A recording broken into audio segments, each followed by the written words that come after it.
From Hollywood, it's time now for... Johnny Dollar. Dave Perling, Mr. Dollar. I want to talk to you. Hello, Mr. Perling. Mr. Amewell tells me you were in his office looking into my private affairs. If investigating the matter I came here for involves your private affairs, I guess I did that. I should be irritated, I suppose. And I guess I'm not. When can I see you? Most any time. How about today? I'll be at my house all day long.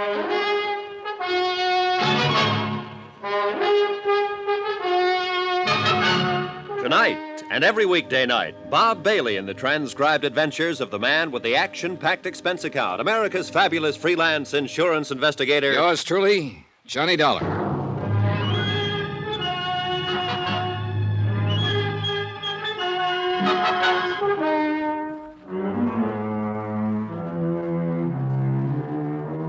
Expense account submitted by Special Investigator Johnny Dollar to Eastern Liability and Trust Company, Hartford, Connecticut. The following is an accounting of expenditures during my investigation of the Perling matter.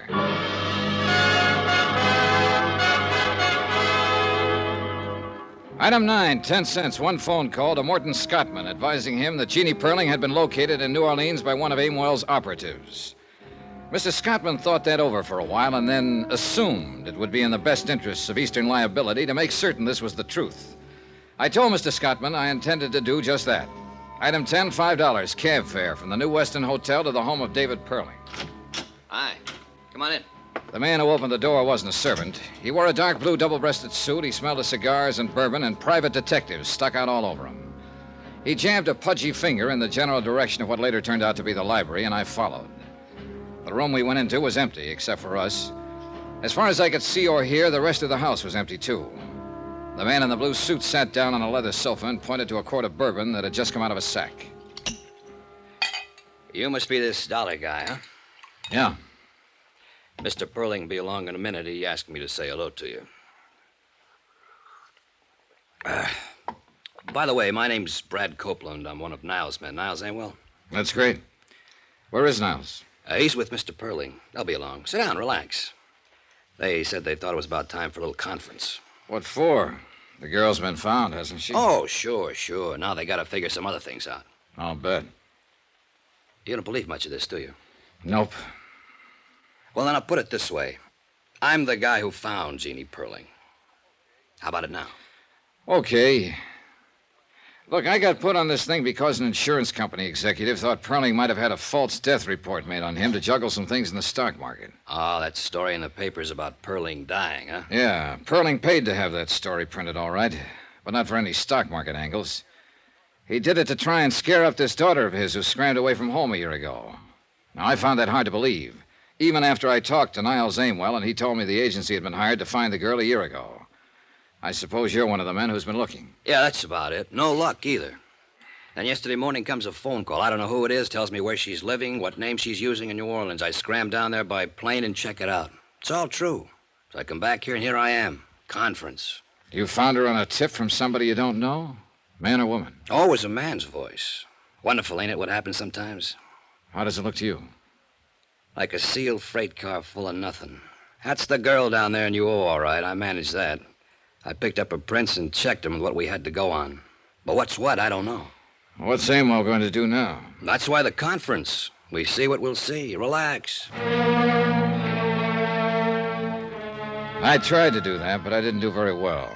Copeland settled to his bourbon, and I picked up and laid down a half a dozen magazines, smoked 2 cigarettes, paced up and down. Finally, I heard a door open somewhere, and Niles Amewell and David Perling walked in the room. Then Amewell motioned Copeland to his feet, and both of them left the room without a word. David Perling and I were alone. How much do they pay you, Dollar? Oh, I'm paid well enough. What's that got to do with it? I was just curious, is all. You seem like a competent man. As a matter of fact, the most competent I've met, and that includes Mr. Amewell and Mr. Copeland. By the way, I just fired them. Really? I don't think I need them anymore now that I know where Jeannie is. Oh? You've had an extraordinary interest in my affairs lately. I'm willing to bet that you won't leave me alone until you're satisfied about my daughter. You'd be right. I want Jeannie to come home. Here, where she belongs. Why don't you go get her? I think that might be difficult under the circumstances. I'm afraid she bears considerable rancor for myself and Mrs. Perling. Perhaps someone like you could, persuade her that it would be the best thing to do. I go down to New Orleans and get her? Exactly. I was going anyway. Oh? Why? Well, offhand, you don't seem like the father who's happy to know that his daughter, whom he hasn't seen or heard from in a year, is alive and well. You haven't made a move to go and pick her up yourself. Also, she was found too soon and too fast after I got in on the picture. You can stop right there. I'm sure I wouldn't even attempt to explain any of those things. I didn't think you would. Or could. I'm on my way to New Orleans, Mr. Perling, to get your daughter. I think she'd be crazy if she came back here, but I'll take it up with her. Do that. I wonder if you'd like to try to explain something else for me. What? Why you were feeling me out a couple of minutes ago to see if I'd buy off. Get out of here. Get out. Why not? Expense account item 11, $113.15. Airfare, incidentals, New York to New Orleans, Louisiana. The temperature was exactly 28 degrees hotter when I landed. In the cab from the field, I peeled off my coat and loosened my tie and took off my hat. I walked into the lobby of the Roosevelt Hotel that way. Everyone else seemed cool enough in linens and tropicals. Everyone except myself and a big blonde giant of a man leaning against the CNS ticket counter. Boy, take Mr. Dollar to 511. The giant smiled when he saw me and stuck out his hand. Well, I'm certainly glad to see you. We thought you'd never get here. Hope you had a pleasant trip. I was okay. I know you're tired and hot and would like to wash up a little and refresh yourself, but the rest of the boys are headquartered in 810. They're mighty anxious to meet you. Mighty anxious. Us Delta cotton growers are going to make it or break it at this convention. Yes, sir. Yes, sir. We sure are, aren't we? As soon as you're cleaned up, you come right over. We have a drink, and I'll show you around the town. Yeah, that'll be swell. 8:10? 8:10. About an hour? About an hour. I'll see you. Hey, clerk. Yes, sir? How long have the Delta cotton growers been in town? Delta cotton growers? Well, they had their convention last month, sir. Who's registered in 810? We have no 810, sir. I'd done someone dirty. When he came over with a hand out in front, I was supposed to say, "You got the wrong fellow. My name's Dollar." But I made him play it out for a particular reason. He wanted to know who I was, and he didn't quite know. But then I wanted to know who he was, and I didn't quite know. I wanted to know him because of that .38 strapped under his left arm. It bulged out just enough to make me curious. By 7:30, I'd eaten dinner and found an address on Ursuline Street, the address where Jeannie Perling was living. The mailbox carried that name. It was one of those unpainted apartment houses in the French Quarter, full of heat and low-watt light bulbs. The girl who opened the door was a medium-sized blonde, and she wore a black dress. The girl I was looking for had coal black hair. Yes? How do you do? My name's Johnny Dollar. I came here to see Jeannie Perling. Come in, please. You're a friend of Jean's? In a way, I just came from New York. You know her father, then? Yes. Oh. I'm Janice Floyd, Jean's roommate. This way.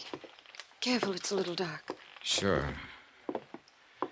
Maybe I had the feeling when I saw the black dress. But I knew I had it when Janice Floyd turned and led me through the two large rooms that made the apartment. I thought that was the end of it, but there was one more room. The blonde girl stood to one side so I could see in. The perspiration began to trickle down my face. I knew what was coming. Here she is, Mr. Dollar. She was there, all right. As lovely and as young and beautiful as the picture. There was a candle burning at her head and feet. And she was dead. I don't know how long I stood there in that dark room staring down at her. I think there were other people in there, too. Dark people, heads bowed, hands folded in front of them, all looking at her. How'd it happen? Leukemia. You know... Didn't you know her very long? No, as a matter of fact, Miss Floyd, I didn't ever know her. I certainly didn't know she was dead when I came here tonight. I hardly expected She asked that it be this way. But who are you? I'm an insurance investigator. From her father? Not exactly, no. Oh, yes, I see it now. You aren't the first one who's been here looking for her. There have been others. Detectives and lawyers trying to get her to go back. What? If he'd loved her, if they'd loved her for just one unselfish moment, she would still be there. Well, Mr. Dollar, she's where her father can't bother her anymore. You tell him that when you go back to New York. Tell him he can stop hiring lawyers and detectives to find her. Now, get out. Expense account item 13, $5, the usual charge in any city for having a legal document copied and photostated. A death certificate verifying the fact that the girl had died on the 20th day of the month. A medical report attached to the certificate named the cause of death as leukemia. I had copies of all these legal documents by 10 o'clock the following morning. I even went through the motions of phoning the desk and asking for a bill and making a plane reservation for that night. I had a feeling someone would be very interested to see me take care of all those things, and I was right. The big blonde man with the .38 happened to be in one corner of the lobby when I paid my bill. He also happened to be at the airport when I picked up my ticket, but then he got careless. I walked through the gate, waited 2 minutes, and slipped back to grab a cab in front, just in time to see him wheel a battered convertible out of the parking lot and head back for town. I followed in my cab. He went to the Ursuline Street address. 2 minutes later, he came out. Expense account, item 14, $8. I let my cab go and strolled up to him just as he was getting in his car. Hiya. What? Look, we've been playing games long enough, don't you think? Well? Why don't you go back to New York and do what you have to do? Deliver this death certificate? I don't believe it. You saw her dead, didn't you? Still don't believe it. That's too bad, because that's the way it is. He got in his car, started it up, drove away. I stood there and watched him go. Money, I kept saying to myself. Money. There's money in it somewhere. Plain old money.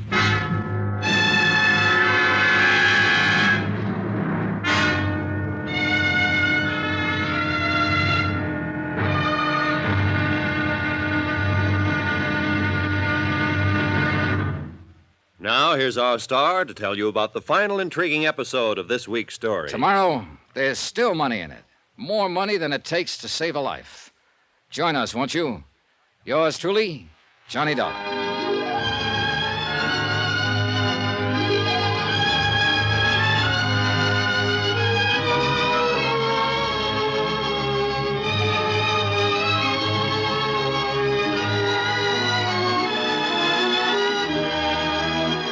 Yours truly, Johnny Dollar, starring Bob Bailey, is transcribed in Hollywood. Written by John Dawson, it is produced and directed by Jack Johnstone.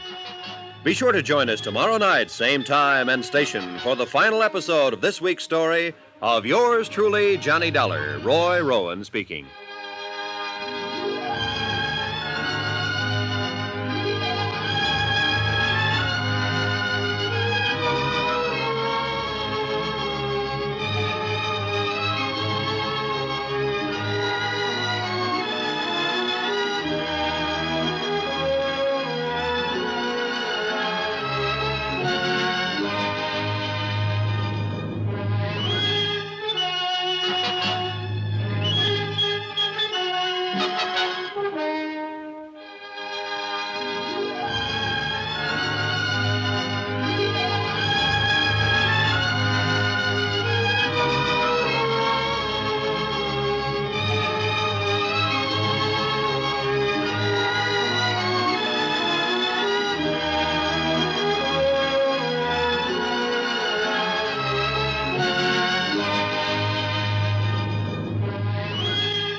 You've been listening to the OTR Gold Network.